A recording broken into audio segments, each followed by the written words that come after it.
Zion Williamson leaves with a hamstring injury as the Pelicans lose to the 76ers. Now what for New Orleans? Well, they have some reinforcements coming back in Brandon Ingram soon, but let's look at how this also impacts the bench. It's a Tuesday episode of Locked On Pelicans. Let's go.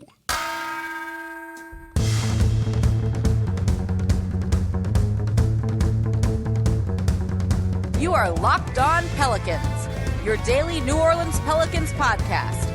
Part of the Locked On Podcast Network, your team every day. Welcome to another edition of Locked On Pelicans, the daily podcast covering your favorite team, the New Orleans Pelicans and NBA, part of the Locked On Podcast Network, your team every day, available wherever you get your podcasts and available on YouTube. I'm your host, Pelicans Insider, credential member of the media, Jake Madison, at NOLA Jake on Twitter, here with y'all on this Tuesday, day after the Pelicans fall to the Philadelphia 76ers, 120-111.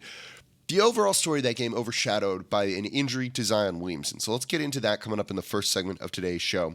And also, thank you for making Locked On Pelicans your first listen today and every day. We're here Monday through Friday for y'all, even after Tulane gets a big win in the Cotton Bowl, still recording a show. Subscribe wherever you get your podcasts and on YouTube. If you want to support the channel, comment right down below on YouTube. Today's episode of Locked On Pelicans is brought to you by PrizePicks. First-time users can receive a 100% instant deposit match up to $100 with promo code LOCKEDON. That's prizepicks.com, promo code LOCKEDON. So Zion Williamson was flat out unstoppable in this game. In 28 minutes, he had scored 26 points on 10 of 12 shooting, gone to the line 8 times, made 6 of them. That's 26 points on 12 shot attempts. That's insane. Grabbed 6 rebounds, dished out 7 assists. This is at one game after he was very clearly frustrated by the Memphis Grizzlies on New Year's Eve. He looked good. He looked very dominant. The type of performance you want to see from him. And the Pelicans had just completed a comeback. They grabbed their first lead late in the third quarter after being down by as many as 15 against the Philadelphia 76ers. And it looked like Zion was going to carry this team to a win. And New Orleans was doing a lot of really good things. They went to that 4-5 pick and roll. It was mainly Billy setting screens for Zion Williamson, trying to involve Joel Embiid in the main action of the play, getting him up higher away from the rim, having to try and defend in a little bit of space. And he had foul trouble and pick on him a little bit. And Zion would either drive and score or kick to open shooters and Trey Murphy, CJ McCollum, less so Herb Jones, who's out there on the court. And it was working, and they were just scoring repeatedly because you saw the Philadelphia 76ers didn't have the personnel to defend it when Joel Embiid was brought up. It's just smart moves and game planning and coaching by Willie Green. But then coming up the court, Zion pulls up, starts limping, checks himself out of the game, goes to the locker room, doesn't come back out on the Pelicans bench to start the fourth quarter, and we get word a little bit later that his right hamstring, it was a right hamstring pull or strained, and he wasn't going to be returning to this game. This ended the comeback attempt for New Orleans. They fought hard, yes, but they just didn't have quite the same amount of firepower that they needed because they weren't getting defensive stops. Everyone else played really hard and tried, and they kept it close at times. But in the end, you needed Zion Williamson. And this is going to get into something that I want to talk about in the next segment with the depth and maybe the role players not playing as well as some people would have hoped. So this derailed any sort of sense of the comeback. And now we're left kind of going like, oh no, what? Because Zion is the engine that makes this team go. I don't know. We don't have very many details on the injury other than it was a strained hamstring and he's not returning. We'll probably get some more maybe by the time that you're listening to this show. So I don't want to speculate, but if he's out for a period of time, certainly the depth is going to be forced to step up. And they've done a pretty good job of that this season. But there's one key thing about the Pelicans' depth that I'll get into in the next segment that makes me worry in a time like this. The good news, and we'll get into this next too, is Brandon Ingram is likely coming back this week. They play on Wednesday, Friday, and Saturday, so we should see him back out on the court. But Zion's really been playing at an MVP level and is the guy that should try and carry New Orleans. If you're looking to laugh a little bit ironically maybe after this one, you know, the game on Friday against the Nets got bumped to a national TV game on ESPN, 6:30 tip, because they've been so excited about this team and the Nets who have been winning a lot of basketball games. And so, of course, something like this has to happen.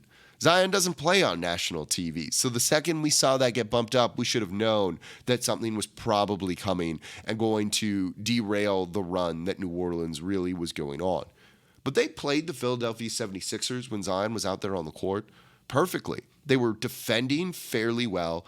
And even if you realized they weren't going to get stops going down the stretch, you would have felt confident that Zion was going to be able to take this one over, either through his scoring or dishing out wide open looks to his teammates. He looked good in this one. MVP level. 26 points on 12 shots is bonkers. Throwing 7 assists. He's creating at that point at least 40 points, if not more, and it was more because I don't have the 3-point numbers in front of me. 40 plus points for New Orleans. That's how you win basketball games. That's how an MVP type guy should be playing. And he was definitely doing that. But if he's going to be out for a period of time, say it's 2 weeks or so, is probably where I would start this. It's a guess. I'm not a doctor. And I don't have any inside information on this injury yet with the team or anything like that.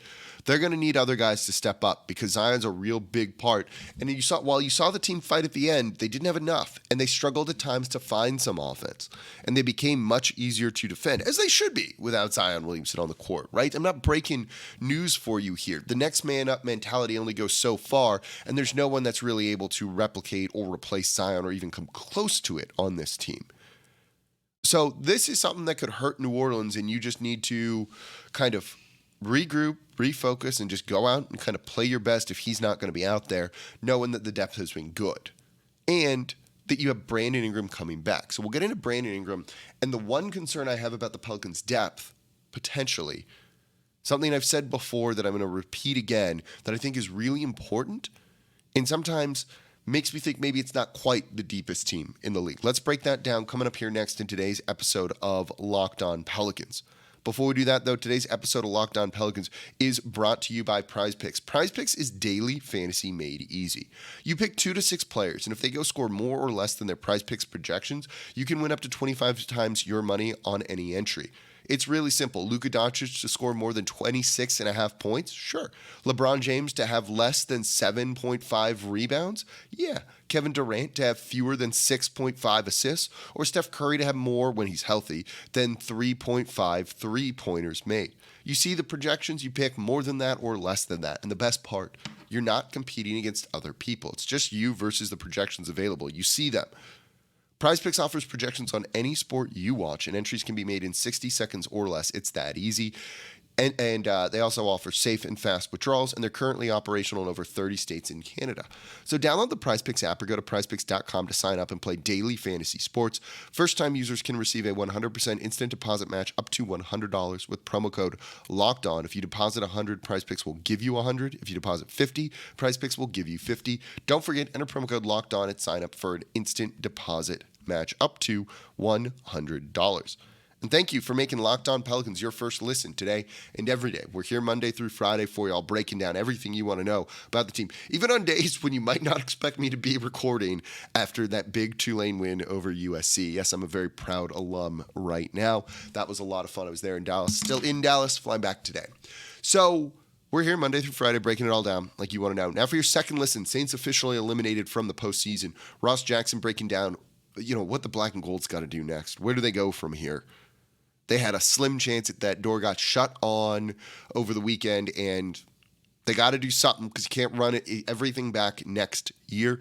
Ross Jackson over at Locked On Saints. Make sure they are your second listen today. So let's keep talking about the Pelicans losing to the Philadelphia 76ers, 121-11. So it's with Zion out and potentially out. Maybe he's not. That would be ideal.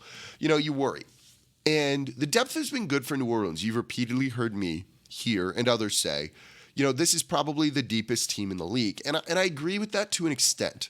But when I talked about the depth earlier in the year, I kind of put an asterisk on it. And if you've been listening for a while, you might remember me saying this. The depth works around their stars. It's not like they have a bunch of starters for most teams on the bench that you can just slot in and it's okay. It's that Zion is so good and talented, and the depth that they have really fits alongside him and provides necessary skill sets. So if someone goes down, whether that's Herb or Trey or another starter, or BI, guys can kind of slot back in, and BI's kind of in a different category there, right? It's that things really work around Zion Williamson, so these guys can step up and replace some of the other injured role players in spot starters. But when you look at the roster, right, you wouldn't have Jose Alvarado starting on most teams. Same for Najee Marshall. I think Larry Nance Jr. is a borderline starter on most teams, maybe half the teams in the league. Trey would start, I think, on a lot of teams. Herb certainly is. Dyson Daniels is not. That's the type of depth that they have. It's not like a bunch of all-stars or a bunch of starters or things like that. It's guys that work around their main players. So when Zion is the sun and everything's orbiting around him, it can just be kind of like different planets. That was a terrible metaphor. So this falls apart a little bit when Zion and BI aren't out there on the court. And yes, they've gotten some wins and fought very valiantly in those moments. But just like you saw against the Philadelphia 76ers, when you're relying on Billy Hernangomez or Jackson Hayes, right, or even Jose at times to be the center point of the offense, it doesn't always work. And so this worries me if both BI and Zion aren't ready to go for however many games it might be. The good news is BI, and don't get me wrong, those guys will still play hard and they're still capable of winning some games, but I doubt a team without Zion and BI on the court is going to go on a winning streak. Now, the good news is BI's coming back. We expect him back this week at some point, but he's missed 18 games so far. It might be another game or two till he comes back. That's kind of the cavalry coming in to really help this team and lift this team. And we saw what BI is capable of doing without Zion Williamson last season as he carried this Pelicans team to the playoffs and was excellent in the postseason against the Phoenix Suns, averaging over 30 points. But he's also missed at least 18 games. Is he going to be himself when he's out there on the court for game one? Probably not. There's going to be a ramp-up period. There's going to be an adjustment period for him kind of finding his way, getting into game shape, getting into the rhythm and the flow of everything. And that worries me a little bit. When he's at his best, am I as concerned? No. But I doubt that's what he will end up being fully just yet. So I hope he can get up to speed soon, and I hope he ends up coming back really quickly. With this game on Wednesday against the Houston Rockets, they're a feisty team. That's a team that's going to go out and try and win. They'd like to spoil things for New Orleans, certainly. But BI coming back, if it is that game, that's a good game to kind of ease back into things before that really tough national TV game. Of course, this happened with a national TV game on the horizon. And then, a tough back-to-back going right to Dallas. So this is a tough stretch of games for the Pelicans here. Hopefully BI is able to carry it. The good news is some of the role players are really stepping up in ways that we haven't seen before. I want to get into some other really good performances from the Pelicans in this one, in the loss. CJ's shot was falling a little bit more, forcing things a little too much at the end, but what is he supposed to do? And you still have Jonas Valanciunas, who's carried this team at times. There have been moments when he's won games for the Pelicans, so hopefully they'll be able to kind of weather whatever storm it is, and maybe you need to rely on Valanciunas a whole lot more over these next couple of games. But if you're playing games without BI and Zion, you might lose a bunch. And that's not like deep analysis or anything, and it's not a knock on the rest of these guys. They're capable of stepping up. We've seen that. It's just, look, those are your two best players. If they're not there, most teams are going to lose when they don't have those guys out there. And it's a shame, right? Just when you thought we were going to get this whole team healthy, this whole team back, this is what ends up happening. Of course, it's the most Pelicans thing ever that we don't get to see a fully healthy team just yet. It'll hopefully come at some point, but it sounds like it's going to have to wait just a little bit longer, unfortunately, for New Orleans. But there's help coming. They are still a deep team, but that deep team comes with an asterisk on it, in my opinion. Do you agree or disagree when it comes to that, or do you think these guys are fully capable of stepping up and winning the Pelicans some games? Let me know in the comments down below on YouTube. So coming up next, let's look at a couple of other performances. Jackson Hayes almost being a shot blocker, rim protector there. Najee Marshall doing Najee Marshall things. I thought he was actually pretty good in this. And Herb Jones looking better than we were expecting. That's coming up here next in today's episode of Locked On Pelicans. Before we do that, though, today's episode of Locked On Pelicans is brought to you by BetOnline.net. BetOnline.net is your number one source for sports betting info, stats, news, and analysis. So get all the latest odds and trends for every professional and amateur league out there.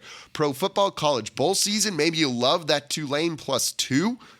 but have made some money today. Of course, the NBA, they've got it all over at betonline.net. And if you love sports podcasts, they even have those there at BetOnline as well. So it's the fastest and easiest way to get your betting info. So head to the website today. You can also get there on your mobile device to learn more about the trends in action happening right now over at betonline.net. BetOnline, where the game starts. And now for your second listen, there's a lot of sports going on, a lot of NBA games going on.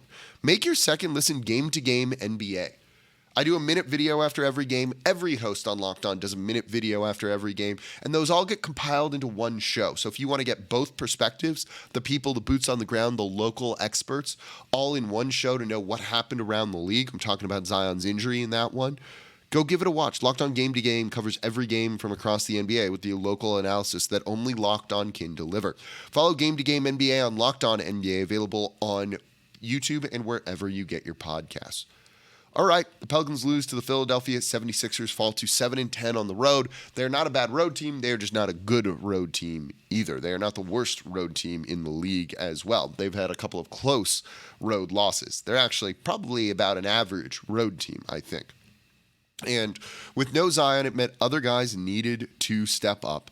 And they thought they did a good enough job with this. Let's start with Jackson Hayes, who played almost 20 minutes in this one. And most impressively was picking up a pair of blocks. Really kind of attacking from behind on trails, really getting to the backboard and blocking those shots hard. And more importantly, keeping those alive. One of them went out and was retained by the 76ers. But one turned into a transition opportunity for New Orleans. I love to see that defensive play from him, that defensive intensity, something they've definitely lacked, that athleticism at the center position down low. He's getting his minutes. He's getting his opportunities. You know, he's playing reasonably well in those minutes, too. He had 10 points on the night, 2 rebounds. You know, he didn't look fantastic, but he looked pretty good. I'm pretty pleased with what we're seeing from Jackson Hayes, kind of being that third big that we hoped New Orleans might end up trading for. Let's also look at Herb Jones. You know, there's been a lot of talk about his offense and if that's sustainable for New Orleans to kind of keep putting out maybe like a non-shooter next to Zion. And it is and it isn't. His three-point shot certainly hasn't been falling. And he's not even taking them right now. He's, I think, a little scared to do so, taking just one in this game. But he tried to cut and move off ball better and just be an offensive threat in some way.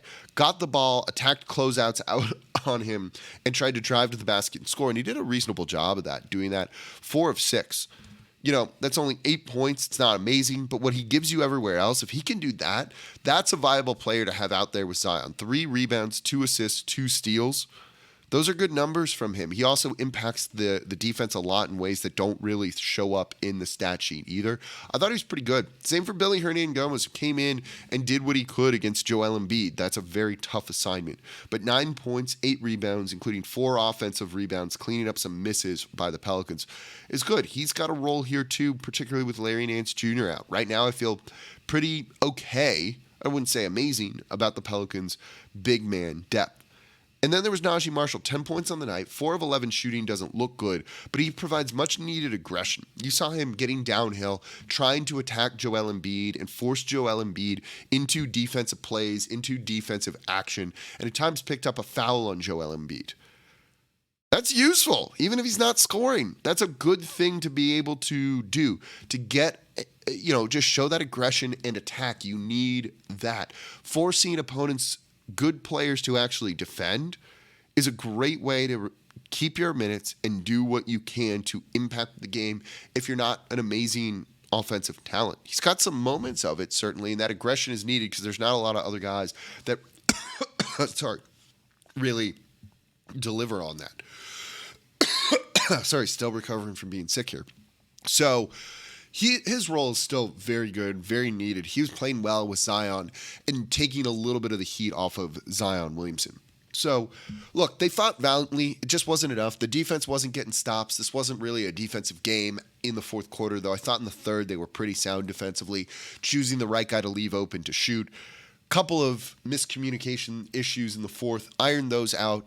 But overall, this would have been a winnable game with Zion out there on the court. You think, you lose by 9, he would have impacted that either by his own scoring with 26 points already or dishing more assists to wide open shooters. This game was winnable.